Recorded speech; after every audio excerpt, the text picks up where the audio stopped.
हिमाचल प्रदेश के पूर्व मुख्यमंत्री प्रेम कुमार धूमल ने ऊना मुख्यालय पर पत्रकारों से बातचीत करते हुए नरेंद्र मोदी को भाजपा की ओर से प्रधानमंत्री पद का सशक्त दावेदार बताया।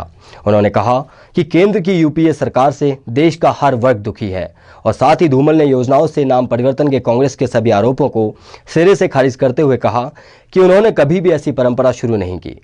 भाजपा आने वाले लोकसभा चुनावों में गुजरात के मुख्यमंत्री नरेंद्र मोदी को प्रधानमंत्री के तौर पर प्रोजेक्ट कर सकते हैं। यह संकेत आज ऊना में पत्रकारों से बात करते हुए हिमाचल के पूर्व मुख्यमंत्री प्रेम कुमार धूमल ने दिए। हालांकि धूमल ने यह भी कहा कि भारतीय जनता पार्टी किसे प्रधानमंत्री पद के लिए प्रोजेक्ट करेगी, इसका अंतिम निर्णय केंद्रीय नेतृत्व ही करेगा। धूमल ने कहा कि हाल ही में जितने भी सर्वेक्षण हुए हैं उनमें गुजरात के मुख्यमंत्री नरेंद्र मोदी अन्य नेताओं में से अधिक लोकप्रिय हैं तथा ऐसे में भाजपा के केंद्रीय नेता जब भी प्रधानमंत्री पद पर विचार करेंगे इन बातों पर विशेष ध्यान दिया जाएगा। नरेंद्र भाई मोदी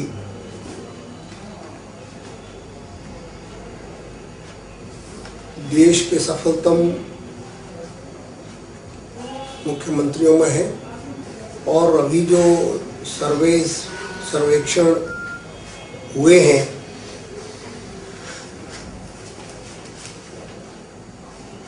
उनमें भी वो सभी पार्टियों के सभी नेताओं से आगे दिखाए गए हैं। निश्चित तौर पे सारी बातें निर्णय लेते समय नेतृत्व के ध्यान में रहेंगी। वास्तव में राष्ट्र अब केंद्र में बदलाव चाहता है। यूपीए की जो सरकार केंद्र में कांग्रेस के नेतृत्व में चल रही है उससे लोग महंगाई, बेरोजगारी, भ्रष्टाचार से दुखी हैं। वहीं हिमाचल प्रदेश की कांग्रेस सरकार द्वारा पूर्व प्रधानमंत्री अटल बिहारी वाजपेयी के नाम से चल रही योजनाओं से अटल का नाम हटाने को लेकर चली सियासी जंग में उतरते हुए प्रेम कुमार धूमल ने कहा कि नाम बदलने की परंपरा शुरू करने के लिए कांग्रेस भाजपा पर जो आरोप लगा रही है वो निराधार है। उन्होंने कहा कि कांग्रेस जिस अटल आवास योजना की बात कर रही है वो प्रदेश के पैसे से ही शुरू की गई थी तथा केंद्र के पैसे से चल रही इंदिरा आवास योजना जैसे चल रही थी वैसे ही चल रही है। धूमल ने सरकारी योजनाओं से अटल का नाम हटाने पर कांग्रेस को जमकर फटकार लगाई। उन्होंने कहा कि अगर इस तरह से नाम बदलने की रिवायत चलेगी तो इसका खामियाजा कांग्रेस को भी भुगतना पड़ेगा, क्योंकि सरकार कभी स्थिर नहीं रहती तथा जब भाजपा सत्ता में आएगी तो कांग्रेस द्वारा चलाई गई परंपरा को जारी रखते हुए नाम बदलेगी। हमने जो भी योजना चलाई है वो अपने तौर पे चलाई।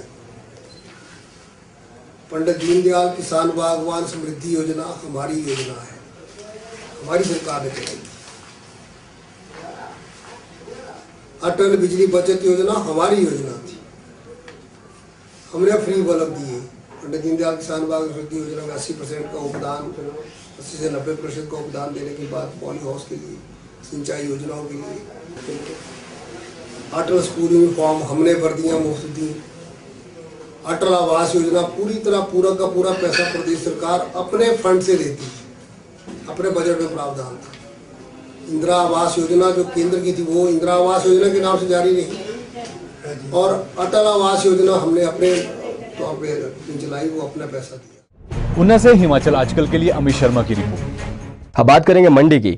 मंडी के बाजार से होकर जाने वाली बसों के लिए नए पुल पर बस स्टॉप बनाया गया है, लेकिन इसके बावजूद भी लोगों को इस बस स्टॉप से परेशानियों का सामना करना पड़ रहा है, जिसके लिए कोटली गांव वासियों ने मंडी उपायुक्त देवेश कुमार को एक ज्ञापन पत्र सौंपा। लोगों ने मांग की है कि बस स्टॉप को शहरी मंच पर ही बनाया जाए। रिवालसर, कोटली, जेल रोड या फिर हॉस्पिटल रोड की तरफ बस जाने वाली सवारियों को बस का इंतजार महामृत्युंजय मंदिर के पास करना पड़ता है, क्योंकि अब बस न तो शहरी मंच पर रुकती है और न ही स्कूल बाजार में। मंडी जिला उपायुक्त ने महामृत्युंजय मंदिर के पास बस स्टॉप चिन्हित किया है, लेकिन सवारियों का कहना है कि वहां पर स्थान कम होने और खड़े होने के लिए असुविधा के कारण स्कूली बच्चों और बुजुर्गों को परेशानियों का सामना करना पड़ता है। पैसेंजर बहुत ज़्यादा जो है, गाड़ियां वहां से चलती है और कोई गाड़ी नहीं रुकती है, ना यहाँ स्कूल बाजार में रुकती है और जा करके परे जो है इसको डिपुल के पास रुकती है और एक इसके पुल के ऊपर वहाँ जो है ना मतलब पैसेंजर को खड़े होने के लिए जगह है, न वर्षा में न धूप में, कई ओल्ड एज है, बुढ़ापे में है। लोगों ने प्रशासन से मांग की है कि बस स्टॉप को महामृत्युंजय मंदिर के बजाय शहरी मंच पर ही रहने दिया जाए। लोगों का कहना है कि शहरी मंच पर सवारियों को धूप और बारिश से बचने की सुविधा भी उपलब्ध है। शहरी में जो बस स्टैंड है उसमें स्टॉपेज दिया जाए वहाँ पे, क्योंकि सवारी को उतरे चढ़ने में जो दिक्कत होती है सब जगह, जैसे किसी मौसम में किसी इसमें, तो इसलिए हमारा जो आज का जो विशेष है वो इसलिए है कि हमारे को स्टेरी में जो उसका बस स्टॉप है वो बहाल किया जाए। शेरी में जो बस स्टैंड पुराना था वो उसी तरह से रखा जाए, क्योंकि जो अभी पुराना बस स्टैंड था वहाँ पर जो अभी नया बस स्टैंड की घोषणा की है, वहाँ ना तो सवारियों को खड़े होने की जो सुविधा है, ना बारिश में जो है वो कोई वहाँ बैठने की सुविधा है। गौर रहे कि सैरी मंच से बस स्टॉप को हटाने के बाद इसे स्कूल बाजार में चिन्हित किया गया था, लेकिन वहां पर भी लोगों को काफी दिक्कतें झेलनी पड़ी, जिसके चलते अब इसे नए पुल पर महामृत्युंजय मंदिर के पास चिन्हित किया गया है। चिन्हित किए गए इस बस स्टॉप पर कोई सुविधा न होने के कारण जनता इस बस स्टॉप को भी नकार दिया है। मंडी से हिमाचल आजकल के लिए कमलजीत सिंह की रिपोर्ट।